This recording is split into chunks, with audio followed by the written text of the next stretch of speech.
салому дуруди бепоён ба кулли мухлисони барномаи дар шабакаҳои иҷтимоӣ. Фирдавси Хурсанд топ хабарҳои варзиширо мегӯяд. оғоз мекунем.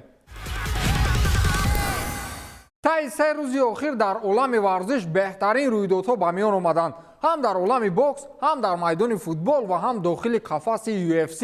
онҳое ки варзишро дӯст медоштанд, 2 рӯзи охир тӯй доштанд бигӯем хато нахоҳад буд. оғоз мекунем аз серголтарин рақобати футболӣ ки дар чемпионати Фаронса ба миён омад. ПСЖ бо суперситораҳояш болои ҳама нофаҳмиву баҳсҳои охир як дастаи чемпионати Фаронсаро голборон карданд. бозии дастаҳои ПСЖ ва Лил яке аз рақобатҳои марказӣ диққат буд ки бо ҳисоби 7-1 ба нафи парижиҳо хотима ёфт ва чанд рекордҳо ва оморҳои нав дар ин бозӣ ба миён омад. Масалан, агар ба омори худи Неймар назар афканем, чунин нишон дод бразилӣ дар кулли ҳаёташ надошт. 2 гол ва 3 партофти головар ки беҳтарин натиҷа дониста мешавад. дар баробари ин Неймар дар 4 бозии расмие ки дар оғози мавсим пушти сар кард, ҷамъоҷам 7 гол ва 6 партофти головар ба самар овард ки ин мавсим ҳоло ягон бозингари топ 5 чемпионати Аврупо чунин омор надорад. футболбози дигари ин даста ки соли гузашта масхараи кулли мухлисони футбол буд, имсол мутмаинам ки даҳони кулли хейтерҳояшро баста мекунад. гап сари Лионел Месси меравад ки дар ин голборони навбатии ПСЖ ҳам гол зад ва ҳам паси головар дод. акнун ҳоло дар 3 даври чемпионат Месси аллакай 3 гол ва 2 партофти головар анҷом додааст. хулас сегонаи беҳтарини ПСЖ дар симои Неймар, Месси ва Мбаппе дирӯз ба оморҳои даҳонбозкунанда даст ёфтанд. пурнозтарин футболбози ин даста Килиан Мбаппе ки рӯзҳои охир атрофи баҳсаш бо Неймар дар шабакаҳои маҷозӣ сару садоҳо баланд шуда буд, дар ин дидор хетрик кард ва аллакай дар 8-ум сонияи дидор ба задани гол даст ёфт ки дар таърихи Лига 1 бо фарзияи Опта Спорт рекорд ба ҳисоб меравад. ин ҳам албатта дар натиҷаи шоҳкориҳои Лионел Месси ба миён омад ки дар аввалин расиши туп тавонист Мбапперо бо дарвозабон 1-1 барорад. инро метавонем партофти сол эълон кунем. дар ин баробар дар соли 2022 ин чорумин хетрики фаронсавӣ ба ҳисоб меравад. чанде қабл расонаҳои хабарӣ аз баҳсу ҷанҷоли Мбаппе ва Неймар менавиштанд ки гӯё дохили бошгоҳи Парижӣ вазъият тамоман бад аст ва ин ба пешрафти даста таъсири ҷиддӣ мерасонад. аммо дар 2 голи Мбаппе Неймар паси головар дод ва дар ҳамаи голҳо аввалин шуда Неймару Мбаппе якдигарро оғӯш мегирифтанд. шояд ҳамин мухлисонро ба қавли девона кардан маслиҳати ҳардуи онҳо бошад. Неймар он гунаи мавсимро оғоз кард ки одатан дар Барселона мекард. медонед барои чӣ? барои он ки дохили бошгоҳ мишмишҳо пайдо шуд ки Неймарро вақти рафтанаш расидааст. аз ин рӯ сайругаштро дар клубҳои шабона бас кард ва ба бозӣ баргашт. дигар ҳеҷ дастаи дунёӣ ба ӯ ин қадар маблағе намедиҳад ки ПСЖ медиҳад. хулас бачаҳо дар лигаи фермерҳо ҳоло хурсандӣ карда гаштаанд. ку ҳар сеашон муқобили Бензема ҳамхелбозӣ кунанд. дар ин лигаи 1 Фаронса Раҳимҷони ҳамкурси ман ҳам гол мезанад ки ҳоло тубро аз тарбуз фарқ карда наметавонад. сӯи дигар бозингарони Бавария низ рақобатҳои Бундеслигаро оташин карданд. агар ПСЖ бар замми 7 гол ҳамчунин ба дарвозаи худ 1 гол сар дод, вале сурхпӯшҳои Мюнхен рақибашонро иҷоза надоданд ки гол зананд. 7 голи беҷавоб ба дарвозаи дастаи Бохум аз ҷониби футболбозони Бавария. дар оғоз не, дар охир зур буданд дар кор. кор то ҷое расид ки ҳатто муҳофизатгар Матеус Делик низ гол занад. аз навкорони даста Садио Мане ҳатто дубл кард ва голҳои дигарро Гнабри, Кингсли Коман, Лерой Сане ва Кристиан Гамбо ба ҳадаф расониданд. Бавария имсол ба назар чунин мерасад ки дар Бундеслига беҳариф аст. Борусия Дортмунд ба қавле мазааш нест ва гуфтем ягона дастае ки метавонад бо мюнхениҳо то охир рақобат барад ин Лейпциг аст ки РБ ҳам аз ин гумонҳо фарсахҳо дур шуд. хулас имсол аз оғози мавсим маълум аст ки ҷоизаи чемпионӣ ҳаққу ҳалоли Бавария аст. Садио Мане ки ҳамин тобистон аз Ливерпул ба ин даста гузариш кард, ҳамакнин дар 4 бозии расмӣ иштирок кардааш бо пираҳани Бавария аллакай ба задани 4 гол даст ёфт. гумонам дар кадом гӯшаи ҳоло як полшагӣ хеле ғамгин аст ки фикр мекард баъди рафтанаш Бавария ба истилоҳе мерезад. аммо не, мехоҳам чеҳраи Левандовскиро ҳамон вақте бубинам ки Садио Мане туби тиллоӣ мегирад.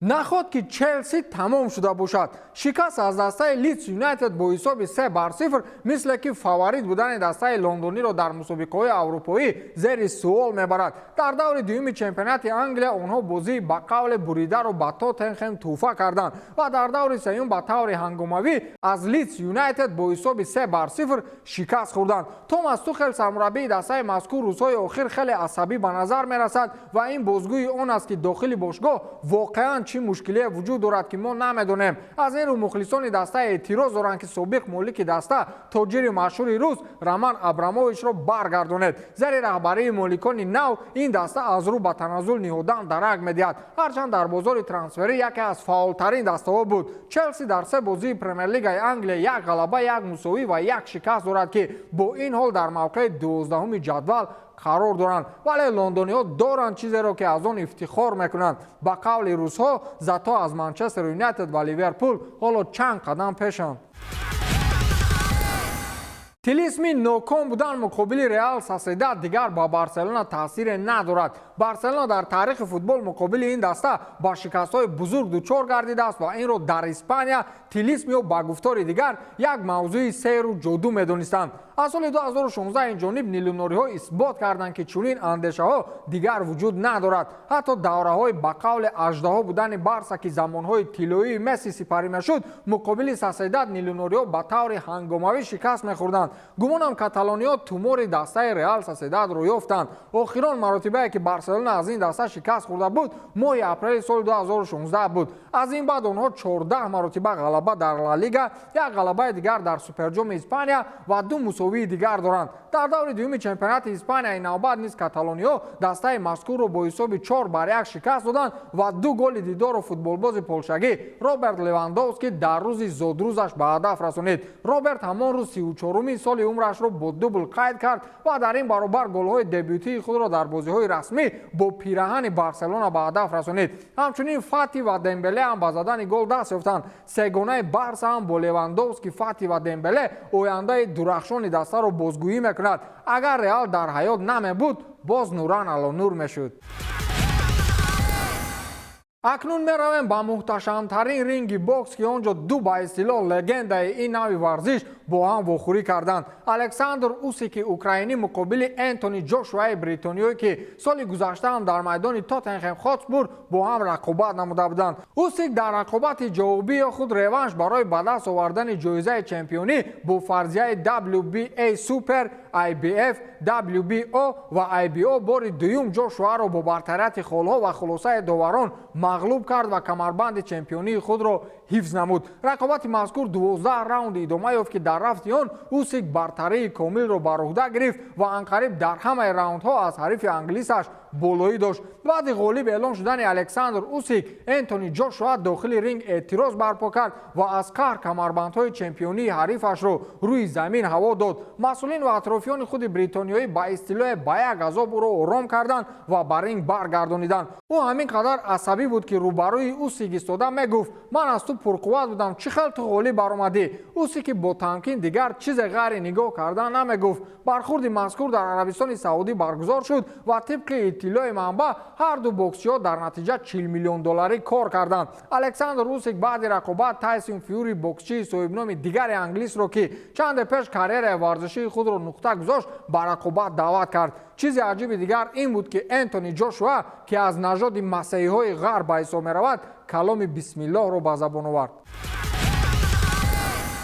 баргузидатарин равзгари UFC шаби гузашта дар марҳилаи рақобатҳои UFC 278 шикаст хӯрд. гап сари камару усман меравад ки 10 соли охир бохту шикастро ёд надошт ва муқобили леон эдвардс ба таври ҳангомавӣ шикаст хӯрд. бо зарбаи ҷонкои пои ҳариф дар раунди панҷум камару усман ба нокаут рафт ва кӯли мухлисону шореҳонро ба ҳайрат гузошт. ӯ дигар аз ҷой нахест ва камарбанди чемпиониро аз даст дод. ҳамагон пеш аз рақобат даҳшати нигериягиро муддаии асосӣ медонистанд ва худи усман ҳам дар кӯли мусоҳибаҳояш эдвардсро як нав ҳарифи ноарзанда медонист ва ҳатто мегуфт даҳонашро барои трешток ҳайф намекунад. мегӯянд ҳеҷ гоҳ ҳарифатро бо кӯли заифиҳояш ба назари паст нагиред. акнун дар омори камару усман 20 рақобат бо 2 шикаст аст ва дар омори эдвардс 20 рақобат бо 3 шикаст. усман ҳамчунин чанде пеш рекорди ҳабиб нурмагомедовро бо 3 маротиба ҳимояи камарбанди чемпионӣ шикаста буд ки ҳамакнун ҳамаи ин имтиёзҳоро аз даст дод. зарбаи пои Эдвардс ба назар чунон сахт менамуд ки